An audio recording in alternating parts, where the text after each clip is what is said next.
Hey everybody, I'm so glad you could join me for this edition of 15 Minutes with. This is Joe Tommaso.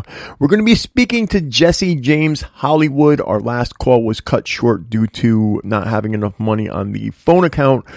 If you guys would like to help me fund these phone calls and help make the show better, please, by all means, donate to paypal.me/Joe Tommaso. That is paypal.me/JoeTomaso. Also, if you have any comments, suggestions, or if there's somebody you want me to try and interview, please, by all means, email me at insidetherazorwire@gmail.com. Again, that email is insidetherazorwire@gmail.com. Or you can snail mail me at P.O. Box 162, West Haven, Connecticut 06516. So in this edition, Jesse James is going to tell us how he is doing this show as well as other programs for the youth at risk in honor of Nick Markowitz's memory. So let's get on with it.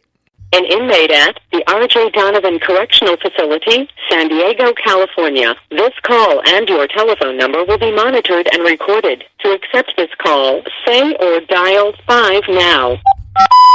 Thank you for using Global Tel Link. Hello. Jess.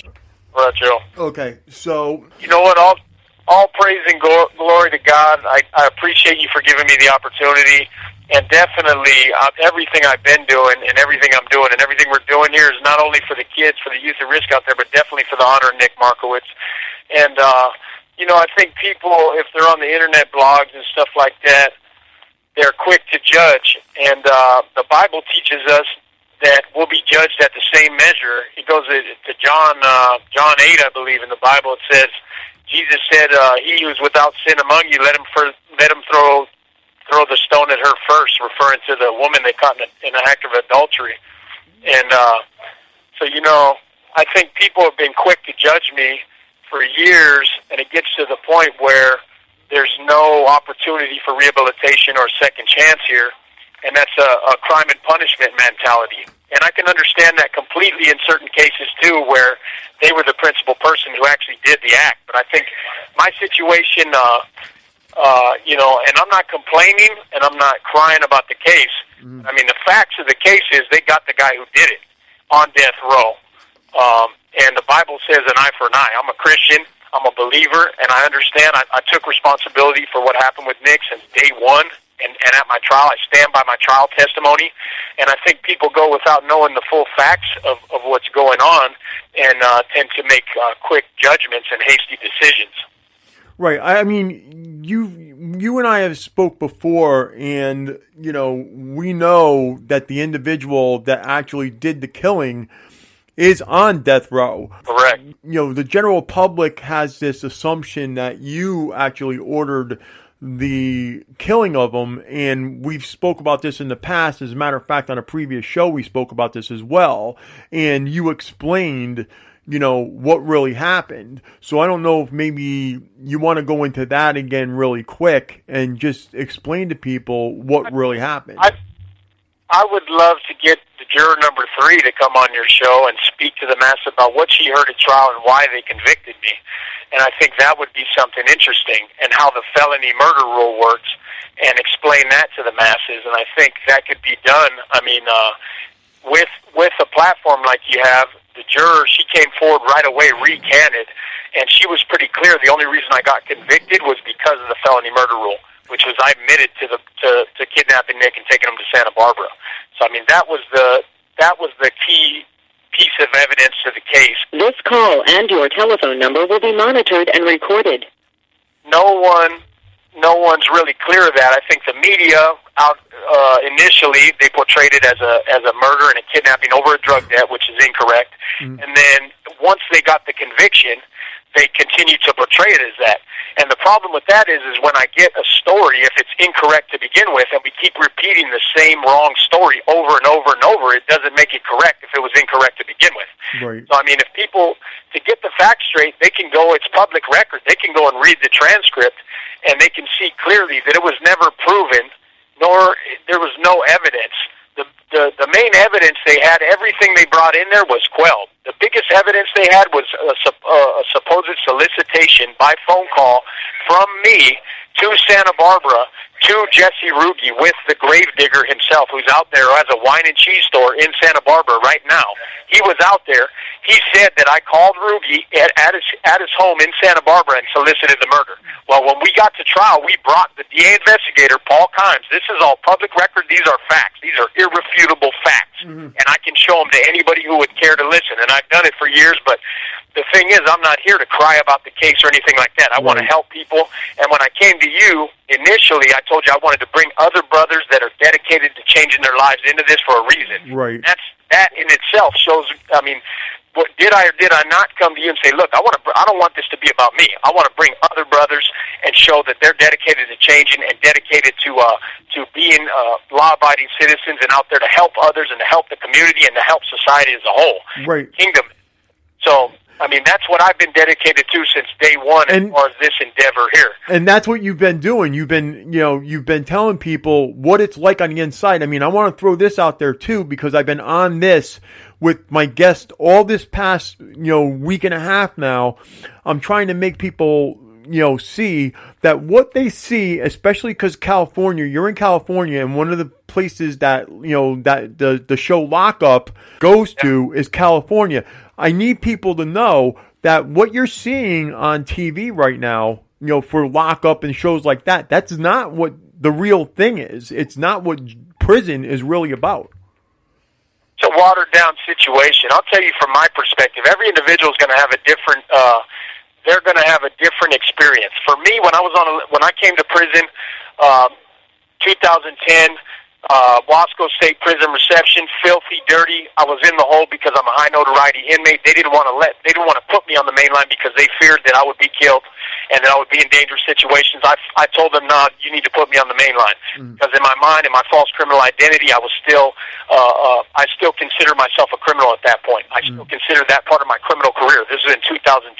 Right. They did kick me out at Wasco State Prison in reception into a building where there was about a half a dozen of us whites, which would be the normal whites would be Peckerwoods, in a northern building, which is a northern family, northern California gang members. There was about 80 of them, and we were at war at the time, so we were on lockdown.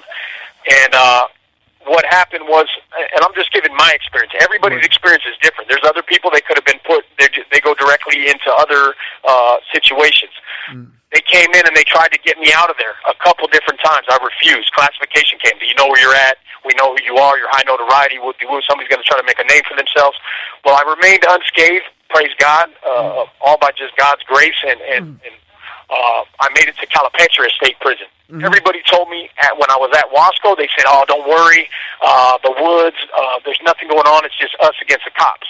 Yeah. When I got to Sea Yard orientation at Calipat, and everywhere we went, right out the gate, it was probably like a half a dozen of us. There's 80 Northerners. So when I got to Sea Yard in Calipat, it wasn't what people were saying at Wasco reception. They didn't know anything. Okay. Right. When I got there, it was me and probably maybe a half a dozen other whites, and maybe 30 to 40 of us total on the whole yard. Where there was 200 blacks, and there was 100 blacks and 100 some Mexicans each module. You got a 200-man thing, so I mean, we were outnumbered heavily. We are the minority. Right. So the situation was like this. Well, the Southerners come in there. They have people that have knives. They have all these things. As a white, you're not going to have none of that. And you're on a level 4, there's metal detectors. So you're going to pretty much have to get a piece through a metal detector and out there to that yard with you and figure out how to do that and make it in that little amount of time you have from when you get off the bus in shower shoes to when them doors crack, or you could be hurt real bad. Or, I mean, either way. So you're in a very, very bad situation that I would not recommend to anybody, period. A very highly stressful situation, and a situation like this. When you're on these lower levels, level 1, level 2, it's like this. If the whites get into something, we'll jump, or the blacks, whatever. But when you get to level 4, it's like this. Here's a knife. Do a murder. Do an attempted murder. You're going to get a DA referral. Boom. So now you just caught another case that could give you 15 to life, whatever. I've seen dudes at Calipat in the hole, and they had a knife on them, and they were attacked, and they got DA referrals for attempted murders. So you're in a situation where you can be buried quickly forever in this if you want to be. And you're going to have to make that decision real quick. What's more important to you, your family, your wife, your kids, your life, or these people in here that turn out to be drug addicts at the end of the day, or just scumbags that do not care about anyone but themselves. So that's it in a nutshell as far as what the prison paradigm. And I explained it earlier. It's a paradigm set up to extort you for your usefulness, and you're either cast aside or you move up. Mm-hmm. Now, when you're fighting for your life and you start to realize it's a whole nother trip as far as your rehabilitation trip. Now, in 2017, I surrendered my life to the Lord.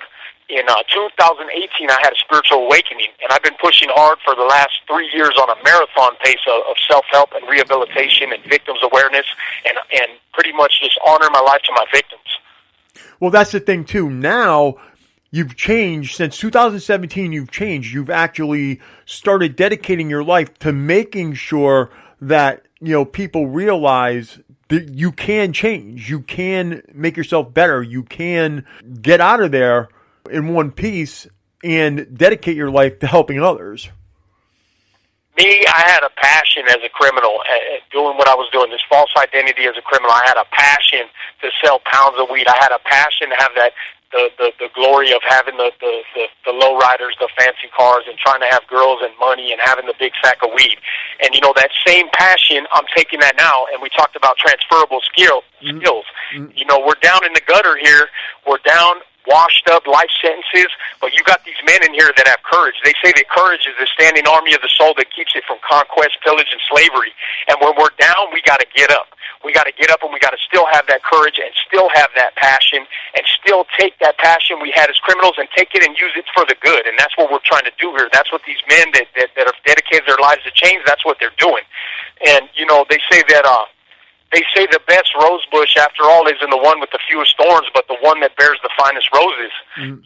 So as a Christian, I'm trying to bear these fruits of the Spirit, the positivity, the love, the compassion, to teach people the long-suffering and self-control. And we have to have that. We have to make better decisions. And I'm trying to pass that on to the people out there, the kids out there that are getting in trouble, to understand that the Machiavellian mentality we have in here, that he who professes good among so many are evil is apt to be ruined. We got to get rid of that, keeping people at arm's length. I was heavily into the pothead when I was a kid. Now I'm total square, but I love Bob Marley's music and stuff, and I read about Bob and all the stuff he went through. I talked in our last conversation about Mike Tyson and his struggle and how he used his character defects to create the same thing that brought him down was the same thing that he was using to get explosive knockouts, and the same thing that he's doing now to tell a story. There's always a story, but there was an individual. For the kids, there was an individual, when I read about Bob Marley, there was an old vigilante in Jamaica named Joe Higgs, Rastaman Joe Higgs. Mm-hmm. And he had a saying. He said, life through grief for the foolish sufferer. He said the sufferer must put that retaliation thing behind himself, because that's a confrontation that only leads to death. And, that touched me. He says, wise men don't deal with petty gun fuss, and wise men put his energy into making a contribution to Jah's creation. For me, for the Rastafari, it's Jah's creation. For me, it's God, and it's my walk as a Christian. So that's what I'm trying to do now, and I really, everything I'm doing goes to Nick Markowitz and Susan Markowitz especially, because I know she's hurt with the loss of her son, and I hope they feel the love that I have in my heart, and I hope they forgive me. This call and your telephone number will be monitored and recorded. And I hope they know that everything we're doing here, this yard is a dark yard. There's a lot of bad stuff going on in this yard, and the individuals involved in this right here, trying to lift this yard up and shine some light on this facility and show that even in the midst of this darkness, there's individuals about change, and they're about changing this yard. They're not only about changing this yard, but they're about changing the community of San Diego, the state of California, all the way out there to Connecticut and the world. So and that's real. That's from the heart. And these individuals that I've talked to, that are going to be talking to you hopefully soon, they're in the same zone, and they want to do positive things. And it's it's not for ourselves. It's to honor our victims. It's to honor their families. It's to show that we can change. Of course, we want a second chance. We don't want. We're not going to. It gets to a point where it's about revenge and retaliation and crime and punishment. Of course, we feel frustrated, but in the same token, it doesn't mean we're not real. When we're sitting here, I know people can sit there and think it's like, oh, he said sorry, but what about the family? I understand that, but I mean, 20 years, that's a long time. That's 2 decades I've been doing this. There's some of these dudes in here, it took them 30 years, 3 decades, so what would you tell kids? 60 seconds remaining. What would you tell kids that are heading down the road that you went down? What would you tell them right now? Anybody can thrive and flourish under good conditions with good, healthy relationships, open lines of communication, access to a healthy lifestyle, no financial worries. It's when we're down, when we lose the battles, that we build our character and determine who we really are. And diamonds are formed under pressure. You go to 2 Corinthians, cast down but unconquered. We're hard pressed on every side, yet not crushed. We're perplexed but not in despair, persecuted but not forsaken, struck down but not destroyed. We got to stay strong and still just take that victim mentality and be creators of solutions. Take the lemons in your life and make it into lemonade. Be victors, not victims. Awesome. Jesse, thank you very much. This is ending right now. We're gonna talk again. Joe, I'm gonna have the brothers call tomorrow. I got a lot of good brothers. Okay. Thank you for listening to 15 Minutes With. I hope you've enjoyed this edition. If you have enjoyed this edition of 15 Minutes With, please hit the like and the subscribe button. You can also help me keep this show going and watch it get better by donating to paypal.me/Joe Tomaso. That address again is paypal.me/JoeTomaso. 15 Minutes With is constantly looking for new content to upload and new people to interview. If you would like to share your story, or if there's someone you would like to see us interview, please email us at insidetherazorwire@gmail.com. That email address again is insidetherazorwire@gmail.com. Last but not least, again, if you like to support this channel, please subscribe and hit the like button. Until next time, we'll be seeing you